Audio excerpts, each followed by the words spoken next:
Bien-aimé, shalom, tobondela. Zambe na lola tata na mokonzi na biso Yesu Kristo.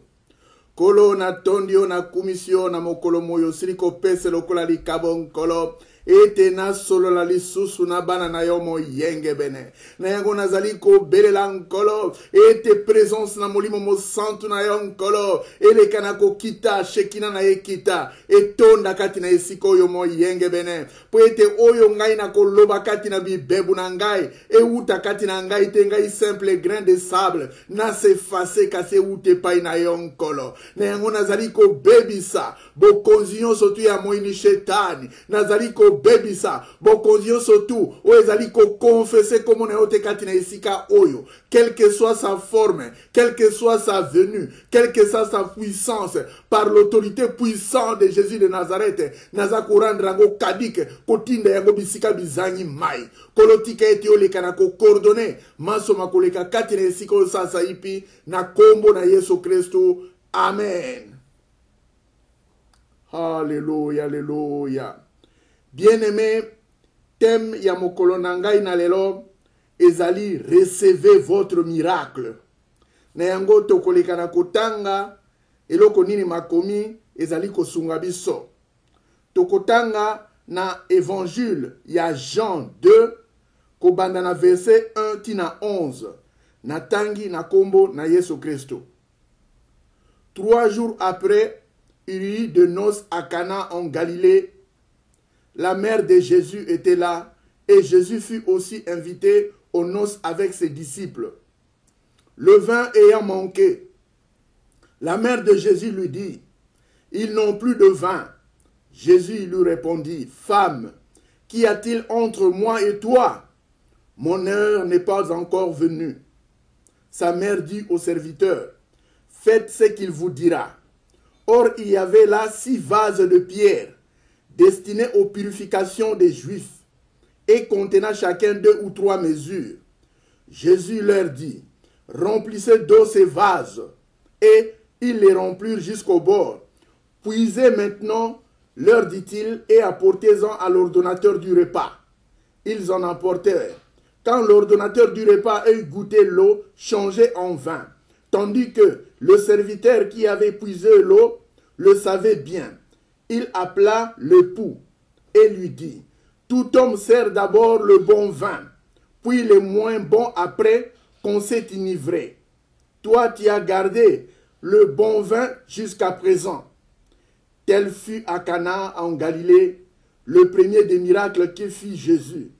Il manifesta sa gloire et ses disciples crurent en lui. Alléluia, alléluia.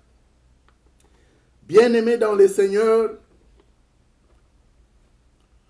ici l'évangile de Jean nous montre la grandeur de la puissance de Dieu. Le fait de changer de l'eau en vin, ceci nous affirme comment Dieu peut transformer ou créer quelque chose à partir du néant, ramener l'inexistence à l'existence. Bien-aimés, pour confirmer son identité, étant la parole faite chair sur la terre des hommes, manifester la puissance de Dieu émanant dès la création jusqu'à nos jours. Alors, sans plus tarder, je prends un exemple pour vous faire comprendre. Je prends toujours à l'évangile de Jean 9, à partir du verset 1 jusqu'à 6. La Bible déclare, « Jésus vit en passant un homme aveugle de naissance. Ses disciples lui firent cette question, « Rabbi, qui a péché, cet homme ou ses parents, pour qu'il soit né aveugle ?» Jésus répondit, « Ce n'est que lui ou ses parents aient péché, mais c'est enfin que les œuvres de Dieu soient manifestées en lui. Il faut que je fasse, tandis qu'il est jour, les œuvres de celui qui m'a envoyé. La nuit vient où personne ne peut travailler. Pendant que je suis dans le monde, je suis la lumière du monde. » Après avoir dit cela, il cracha à terre et fut de la boue avec sa salive. Puis il appliqua cette boue sur les yeux de l'aveugle et lui dit, « va et lave-toi au réservoir de Siloé. Il y alla, se lava, et s'en retournant, voyant clair. Alléluia. Ici, la Bible nous montre comment Jésus est le réparateur de brèches, comment Jésus est le réparateur de cœurs brisés, bien-aimés. Alors, ici, la Bible nous montre comment Jésus rend l'inexistence à l'existence, bien-aimée. Dans Jean 2, versets 1 à 11, la Bible nous parle du premier miracle de Jésus à la noce de Cana. À cette époque, le mariage fut une très grande cérémonie qui prenait au moins une semaine de festivités, bien-aimés, et dont la charge financière fut supportée par le marié. Alors, à l'époque, ils avaient une autre façon de voir les choses. C'est-à-dire, lorsqu'il y a une cérémonie de mariage, tous les frais, toutes les dépenses étaient supportés par le mari. Alors, au cas où, si le marié faisait quelque chose qui est contraire à la volonté de loi convenue à l'époque, le marié devrait aller se justifier au niveau du tribunal au cas où si la belle famille est tentée un procès.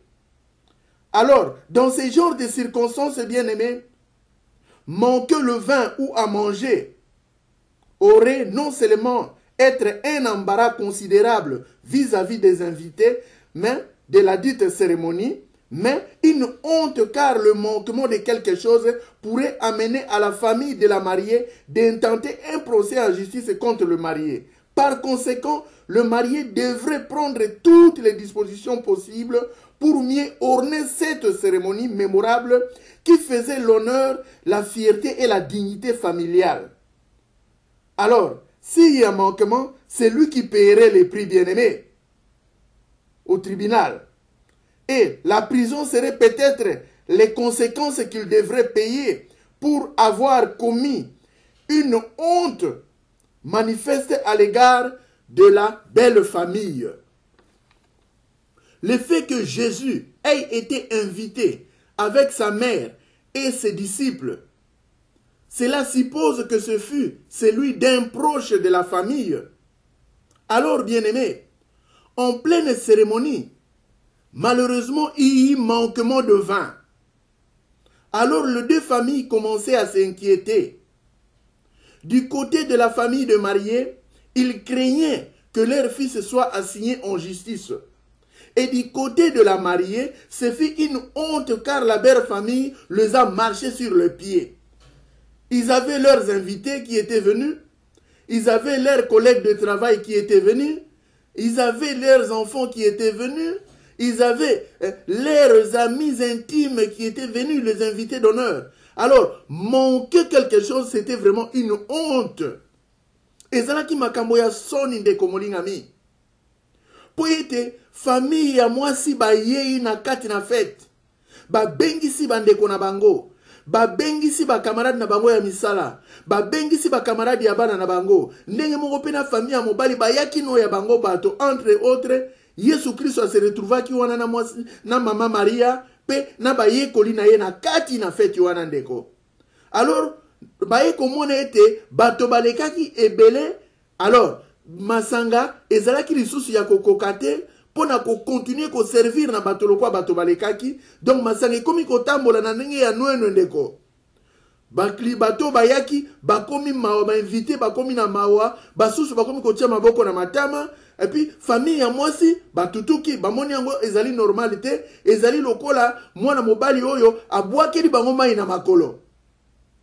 Alors mama Marie esika vandaki amoni kaka que eloko moko ezali ko marcher te. Même na mesa bango moko bazalaki masanga pe ezali ko ya ndenge sengelaki ya te. Bato bako telema bakei kinzonzi famille ya mobali basoli tomba okotsa maboko na mabenga boye libungu turu mbongo ezali tende komolingami. Pona kokende ude na brasserie kosoma masanga mususu eya pona koya kosunga bango ezalaki pasi.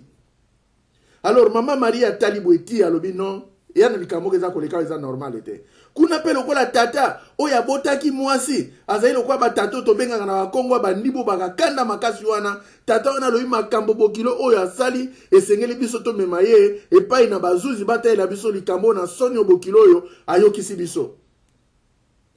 Côté ya mokilo bazali pe kobanga po ete bakanga mwana na bango. Côté pe ya mwasi basiliki sans pitié balobi esengeli ete mwana oyo akenda ata na boloko po ete okisi biso soni na miso na bato. Confusion ekoti kati na fête.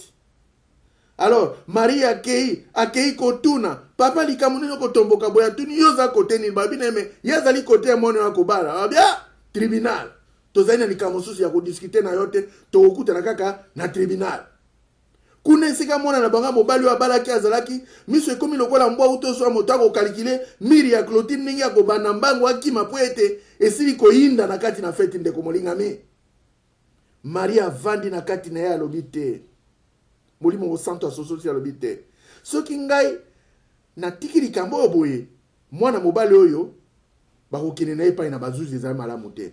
Alors, lokola mwana na ngai Yesu Kristo na yebi ete azali Messi oyo ayaki na se oyo Nzambe atindaki. Ngai esengeli nakende koyebisa ye likambo oyo. Po ete sika mayele na biso bato esuki ezali nde sika ya Nzambe ebandi. Maria akei inde esika Yesu afandaki. Alobi na ye, le vin ayant manqué, ils n'ont plus de vin, rabbi. Jésus répondit, femme, qu'y a-t-il entre moi et toi? Mon heure n'est pas encore venue. Donc Marie devrait quelque part attendre aussi les temps de Dieu.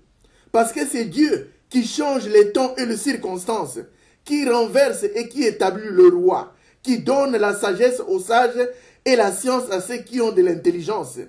Il révèle ce qui est profond et caché. Mais Marie ne savait pas se contenir parce qu'elle vit la gravité de la situation qui était dans cette festivité pourrait amener une désordre incontournable, mon bien-aimé. C'est pourquoi Marie avait trouvé bon de faire part de ce problème à son fils qui est Jésus-Christ. Le verset 4 nous dit, Jésus répondit à Marie, mon heure n'est pas encore venue. Parce que Jésus savait qu'au moment venu, ils pousseront des cris de joie. Leur âme sera comme un jardin arrosé. Ils ne seront plus en manquement de vin. Le marié ne sera traduit en justice. Les jeunes filles se réjouiront à la danse. Et les hommes, le jeune homme et le vieillard loueront l'Éternel pour ses bienfaits à leur encontre. Car Jéhovah Jireh consolera leur cœur et transformera leurs soucis en allégresse. Po ete Yesu ayebaki tangu ngonga na ye ekokoka, ye akosala makamu isi, po ete ye lokola azali Jéhovah Tchekono, ayebaki conséquence ya makambo ezalaki kokuta makati na feti wana. Po ete lokola masango etikalaki muke bato balekaki ebele bakomona ndenge ya kokabola masango etikalaki te, Yesu amonaki ete soki na bina tika lokola ye moko moto apesaka Moïse balua na tango wana, ayebaki ete soki eleki etikala boye ekozala malamu te. Esengeli ngai na changer ba donner ça yipe. Alors, Yesu ayebaki ete tango ye akosala miracle, mwana ya mobali wana bakokende lisusu kofunda ete bato bakomele oyo bamela nano te. Pe bakobina bakozala na esengo pona kotatola Yawe ndeko molingami. Alors, au verset 5, Marie dit au serviteur, lokola Yesu ayanolaki ete ngai ngonga na ngai nano ekoki te. Alors, Marie alobi na bato bazalaki kosala basali pona ko servir bato, faites ce qu'il vous dira. Alléluia. Si nous mettons en pratique la volonté de Dieu dans nos vies quotidiennes, bien-aimés, nous verrons la gloire de l'Éternel. Nous verrons des grandes choses qui dépasseront même notre entendement, bien-aimés. Poete esika mayele na biso bato esuki ezalinde esika ya Nzambe ebandi ndeko molingami. Jésus leur dit, dans verset 7, remplissez d'eau ces vases. Ils les remplirent jusqu'au bord. Puisez maintenant, leur dit-il, et apportez-en à l'ordonnateur du repas. Ils en apportèrent. Quand l'ordonnateur du repas ait goûté l'eau, changé en vin, tandis que le serviteur qui avait puisé l'eau le savait bien. Il l'appela le pou et lui dit, tout homme sert d'abord le bon vin, puis les moins bons après. Qu'on s'est enivré, toi tu as gardé le bon vin jusqu'à présent. Alors, Eli kotali sanini. Tango Yesu a sentir ke ngonga na ye esili kokoka, alobi na basali ete boka matabile okomo toba o ezalaki wana, boka matabo kende kotondisa yango na mai. Soki botondisi yango na mai, bokende kopesa yango epai ya moto yo azalaki chargé ya kotala makambo ya masangana ya biloko ya kolia, bongo bopesa ye ya koyeba eloko nini ya kosala. Alors, bato wana tongo batondisi biloko wana, bakei kopesa yango epai ya ordonnateur moto wana. Alors, tango moto wana akamati ameki mai o ezalaki na kate ya biloko wana, absutuka boye, miracle si esalamaki, mai ebongwani vinu ndeko molingami. Alors, tango mai eleki na kobongwa na vinu, bato basepeli na kati na feti. Bato balobi te, banda to botama, nanu to mona makambo ya modele oyo te. Vinu ya kitoko boye, tozalia wa tomela kamasanga, tozalia wa tosala ko nyoso tolingi, menanu tomela vinu ya modele oyo biso tosili komela te. Vinu ya modele oyo ewuti wapi. Marie tango balobi na yete, yondenge nini yo bombaki vinu ya kitoko boye, obombi yango po bimisa ya mabe, Marie ye moka sutuki alabi ngakutu nango kalikile miri pona na banda mbango, vino yango bino bozu ewuti wapi. Siko lokola bato bakende kotoka bazalaki wana bayebisi te, moto ya vandi wana babengi na kombo ya Yesu Kristo, alobaki na biso toka mataba vase motoba, oyo bino bozali ko reserver pona purification na bino, alobi toka mata yango, tokenda na yango, tokende kotoka mai. Tango totoki mai, pe tokende kopesa na ordonnateur ya repas.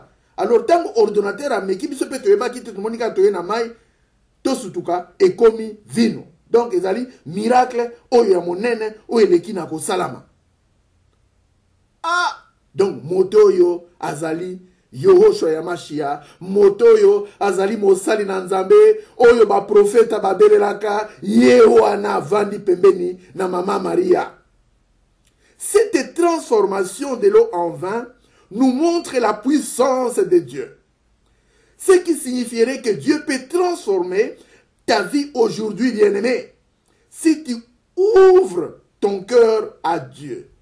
Si tu invites Jésus à prendre part de ta vie quotidienne, bien-aimé, et ta vie sera transformée. Comme le cas de Saul, qui fut meurtrier. Il persécutait le chrétien. Mais les jours où il avait rencontré Jésus sur la route de Damas, il avait changé d'identité, bien-aimé, et devenu apôtre de Jésus. Paul azalaki na empreinte ya mobomi pe motuki bandimi na Yesu. Kasi mokolo wana lokola azalaki kokende kokanga bandimi na Yesu po akende ko livre bango lokola na momesano na Jerusalem, akutanaki na nzela na Damas tangaki likolo na punda na Yesu Kristo, amonaki Paul betie na miso, liniere betie na miso, Paul azali su komona te, atuni akwaka mongongo ezali kobenga ye Saul. Yo nani alobi ngai Yesu Kristo oyo zali ko persécuter. Pe la Bible déclare ete Paul abongwanaki achangeaki identité na ye. Akomaki apôtre ya Seigneur Jésus-Christ. Abongolaki kombo na ye ezalaki lisusu Saul te, kasi ekomaki kombo mosusu ndeko. Ekomaki kombo mosusu ndeko molingami. Na yango tomi pesa kati na Yesu. Po ete soki tomi pesi kati na Yesu, ako changer empreinte ya vie na biso, ako changer bizaleli na biso, toko koma batu na sika kati na Yesu. Ezali eloko ya malamu ndeko. Si tu acceptes Jésus comme ton Seigneur et Sauveur, je ne dis pas demain, mais aujourd'hui si tu le veux, il va changer ton identité, comme fut le cas d'apôtre Paul, et de Simon, fils de Jonas, qui est devenu Pierre, le roc, sur lequel le Christ a bâti son église. Alléluia. Aujourd'hui, le Christ veut bâtir son église en tant que personne bien-aimée. Nkolo Yesu alingi kotonga tempelo na ye kati na bomoi na yo ete nzoto na yo ezala lisusu ya yo te kasi ezala tempelo na molimo mosantu oyo ozali kotambola na kobanga Yesu oyo ozali kotambola na bolingo oyo ozali kotambola na boyengebene ndeko molingami. Mais il suffit d'inviter le Seigneur Jésus à prendre part dans ta vie. Tu seras transformé et jouir de sa plénitude spirituelle. Wana kokoma moto na sika oyo kozala pleinement na ba fruit de l'esprit. Soki otali ba détail na Galate 5:22 okososo la fruit de l'esprit eli koloba nini biso bato pona to tambola tozala na caché ya Seigneur Jésus Christ oyo tozali kotambola na bolingo na fierté ya kozala kati na Yesu esengeli na biso tozala na ba fruit de l'esprit. Alors soko fungoli buku na Biblia kati na Galate 5:22 nde okososola kuna na kati eloko nini na lingina loba na yonde komolingami. Si Marie il dit à Jésus qu'ils n'ont plus de vin, elle était sûre que Jésus pourrait faire quelque chose.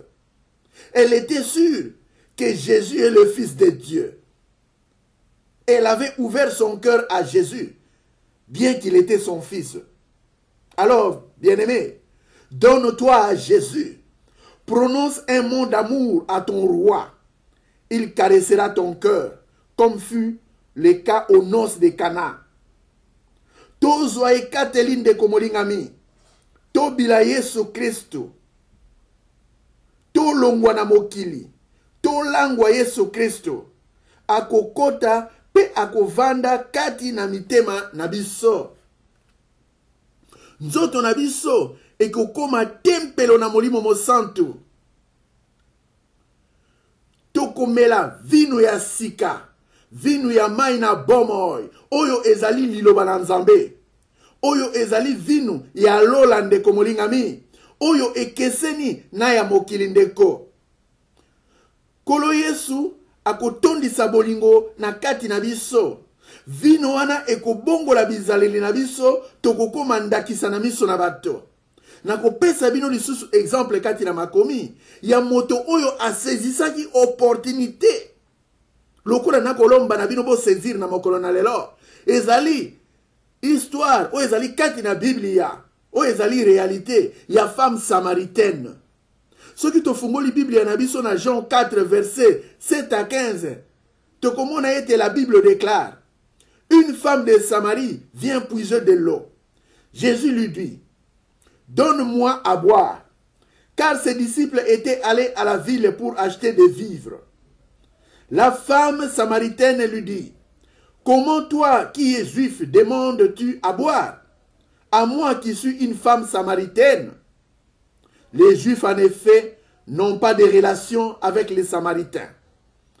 Et au verset 10, Jésus lui répondit: si tu connaissais les dons de Dieu, et qui est celui qui te dit: donne-moi à boire, tu lui aurais même demandé à boire, et il t'aurait donné de l'eau vive. Elin kolobanin. Mwasi ya Mosamaria akei na pui pona kokende kotoka mai. Yesu alobi na ye, pesa ngai akuti Yesu alaki wana alobi na ye, pesa ngai mai na mele.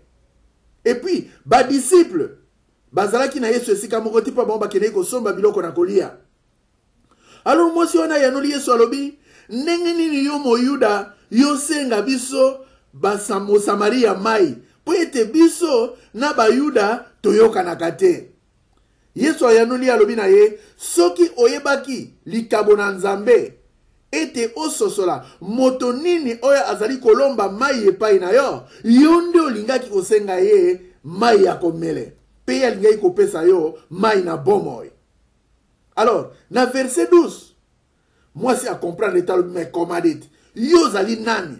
Est-ce que yo lingi koloba ete yo ozali koleka pata na biso Jacob oyo apesaki biso pui oyo pona komela mai na kati na pui oyo ye moko amelaka oyo bana na ye bamelaka pe na bibwele na ye bamelaka.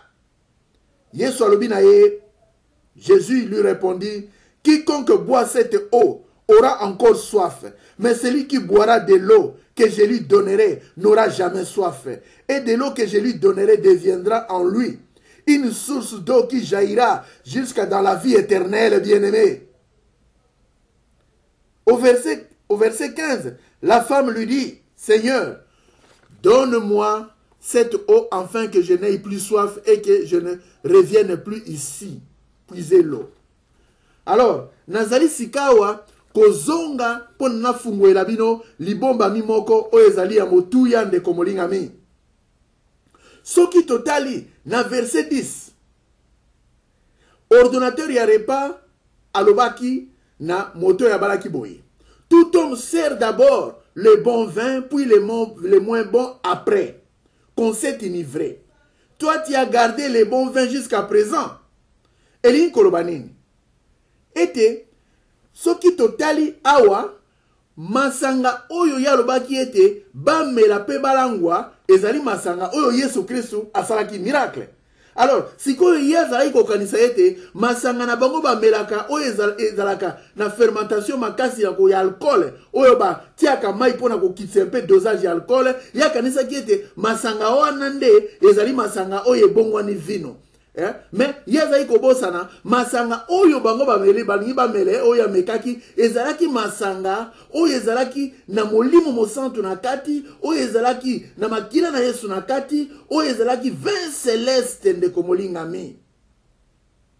Masanga wana ezali oyo ezali kokanisa te. Po ete masanga wana ezalaki mai ezalaki makila pe ezalaki molimo na nzambe. Or na 1 Jean 5 verset 8 ezali kotalisa ete mai makila na molimo na nzambe ezali kosala eloko moko ndeko.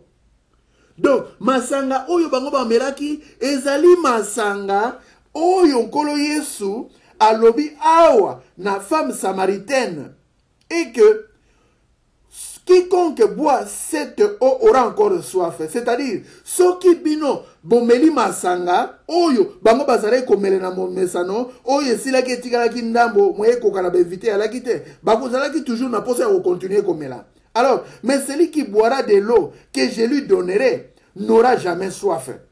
Et l'eau que je lui donnerai deviendra en lui une source d'eau qui jaillira jusque dans la vie éternelle. Et l'ikotali sa été, masanga oyo Yesu abongolaki ezali masanga oyo ekomene bango tina vie éternelle. Ezali masanga oyo Yesu afungoli awa kati na verset 13 epai ya femme samaritaine.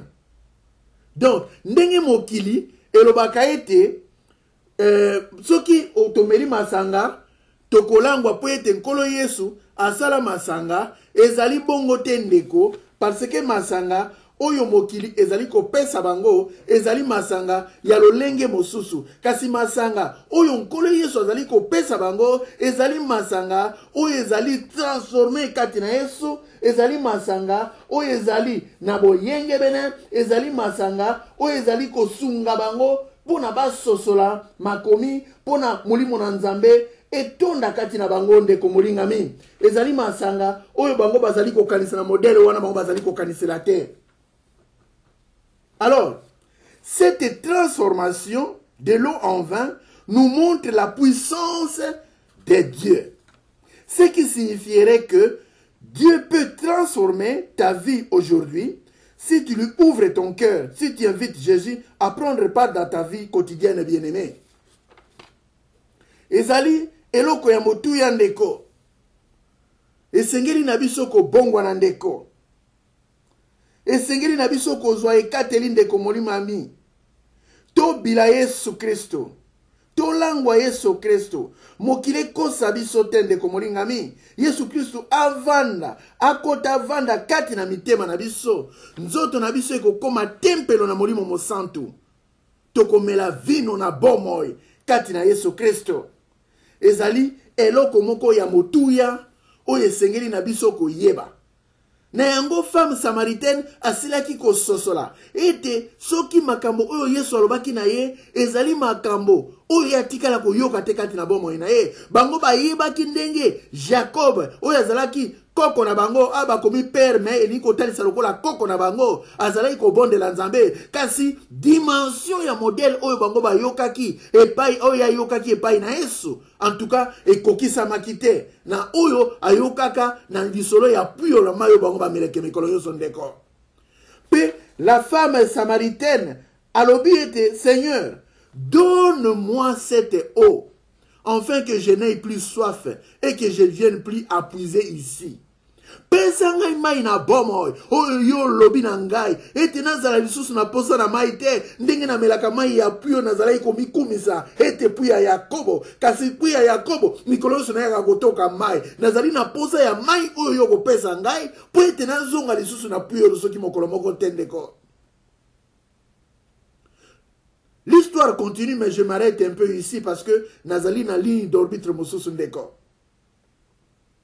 Donc, masanga oyo Yesu Kristo abongolaki ezali masanga oyo bango bakoki kolangwa te po ete Yesu Kristo azali Jehova Tchekono. Yesu Kristo ayebi ete kolangwa masanga ezali malamu te. Po soki totali na Lévitique 10 kobanda na verset 8 et na 11, la Bible déclare: L'Éternel parla à Aaron et dit: Tu ne boiras ni vin ni boisson enivrante, toi et tes fils avec toi, lorsque vous entrerez dans la tente d'assignation, de peur que vous mouriez. Ce serait une loi perpétuelle parmi vos descendants, afin que vous puissiez distinguer ce qui est saint et ce qui est profane, bien-aimé, et ce qui est impur et pur, et enseigner aux enfants d'Israël toutes les lois que l'Éternel les a données par Moïse. Ce qui botali lisusu na Esaïe 28 kobana na verset 7 et na 9 boko sosola malamu ndeko na ngai. Ezali très capital, très important ndeko. Po ngai na yebi nzambe oyo. Ye azali le lion de la tribu de Juda. Ye azali le réparateur de brèches. Ye azali le réparateur de cœur brisé. Yazali omniscient, Yazali omnipotent, Yazali omniprésent de Komolingami. Soki nano oyamba Yesu te, ozali mokufi spirituellement. Fongola motema na yo, pesa ye motema na yo. Esika ye azali okozwa kimia ndeko yako pesa yo mai ya sika yako pesa yo vino oyo bandeko bamelaka na kana vino oyo bandeko basosolaka ete changement ezali kati na bomoi na bango vino oyo bandeko babinaka na esengo na kana oli babina na bakwiti na masanga ndenge baki na mwana momesano kasi bazwaki vino oyo epesaki bango alegrese kati na Yesu na motema bazwaki makila na Yesu bamelaki molimo mosantu atondaki kati na bango nzoto na bango ekomaki tempelo na molimo mosantu na yango esengeli na biso to bongwana to lata molimo mosantu lokola manto atonda kati na biso ndenge Yesu alobaki na Petelo ete yo olongwe na kombo ya Simon okomi na Petelo oyo ezali libanga fils de Jonas na yo na kotonga tempelo na ngai biso pe tozala tempelo na nkolo Yesu Masiya molingami. Vinu yango ekoma source d'eau qui jaillira en nous jusque dans la vie éternelle. Bomi pesa na Yesu azali nzambe ya tikotake ndeko oya kosala kati na bomo na bino na yango sasa ipi nazali koleka na kobondela ndeko yo moto zali na likambo songolo oyo kozali kolanda video oyo uyo zali kolanda video oyo leka na kofongola motema na yo ete Yesu Kristu akota kati na motema na yo na nzoto na yo ekoma tempelo na molimo mosantu oyo zali kotambola na fruit de l'esprit oyo zali kotambola na kobanga nzambe oyo zali kotambola na boyenge bene oyo zali kotambola na bolingo ndeko molingami na yango nazali kobondela oyo nyonso to azali na problème oyo nyonso to azali na malade oyo nyonso abalaka te oyo azali ekomba oyo azali na paralysie oyo azali na AVC oyo azali na hypertension oyo azali na problème nyonso quelle que soit sa forme landa libondeli na ngai. Alléluia, alléluia. Oh Seigneur Jésus-Christ, alléluia. Kobota na yo nkolo Yesu ezalaki miracle kokota na yo na kati na mokili oyo nkolo Yesu ezalaki miracle kokola na yo ezalaki miracle kokufa na yo ezalaki miracle komata na yo mboka papa ezalaki miracle. Koya na yo ekozala miracle. Haleluya. Na yango na kombo na yo Yesu Kristo mwana na Nzambe na likinda. Nazali kosopa miracle sasa ipi. Na baye banso bazali koyoka video oyo. Bon recevoir guérison. Bon recevoir miracle. Bon recevoir transformation. Na bomo inabino en Jésus-Christ. Quelle que soit l'issue, par l'autorité puissante de Jésus de Nazareth. Manifestation, il y a puissance de la croix. Et opérer ça, saipi. Katina bomo inabino. Bakakatani ba teleme. Ba célibataire ba bala. Ba jugi yose ya condamnation. Et kweya na kombo na Yesu Christo. Ba jugi ya coutume. Ya maladie. Quelle que soit forme na yango. Et kweya sa saipi. Na kombo na Yesu Christo. Bon recevoir guérison sa saipi. Au nom puissant de Jésus de Nazareth. Yo motozali na libabe. Yo motolobi ete likamo songo na etala makate. Yo motozali ekomba. Na yebi ete Sara botaki. Sara komaki mobange mabotaki. Na yango nazali koloba na yo sasa ipi. Lokola ba mwanze. Oyo bakene koloba na Abraham. Ete Sara sengeli ya bota. Ngai nazali koloba en vertu de l'autorité qui m'a été conférée sur la croix par la puissance de Jésus de Nazareth.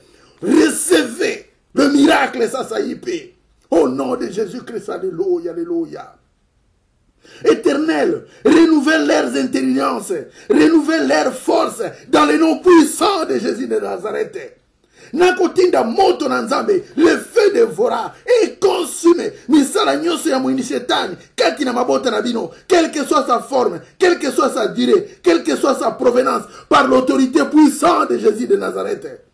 Nazali ko bebisa misala nyonso ya soroka na kombo na Yesu étant sacrificateur de l'Éternel. Alléluia. Oh Jéhovah, touche Père. Bandeko, ba yeba eto ngai nazali ko loba na bango, ezali ko uta na ngai te, kasi yonde otindi ngai, ete manifestation ya puissance de la croix, et salama na nzela na ngai, kati na bomo na bango sasa ipi. Alléluia. Nzambe na tondio na kumisio poete ozali Nzambe. Na pamboli monene na yo poete ozali elikia. Yoete yozali ebomba melo yozali Nzambe malamu. Tika ete nkolo yo sala kati na bomo ina bango. Merci na miracle. Oyo sili ko opere kati na bomo ina moko la moko. Merci na délivrance. Oyo sili ko kata basheni ya muyini shetani. Kati na bomo ina moko la moko. Nkolo tika ete bambela mai na yo na bomo. Nkolo tika ete mai na bomo. Oyo nkolo yesu wa bongo la kana et tonda kati na bomo ina bango au nom de Jésus de Nazareth. Alléluia, alléluia. Alléluia, alléluia. Nzambe na tondio na commission kolo po eti ozali Nzambe. Na pamboli monene na yo po eti ozali ebandeli pesuka mo yenge bene. Yoko kina lokumu, yoko kina nkembo, yoko kina masanjoli po eti ozali elikia ya bomo ina biso kolo Nzambe na lola. Merci Seigneur éternel. Alléluia. Gloire et louange à toi les rochers des âges. Béni soit ton nom, toi qui règnes à jamais. Alléluia.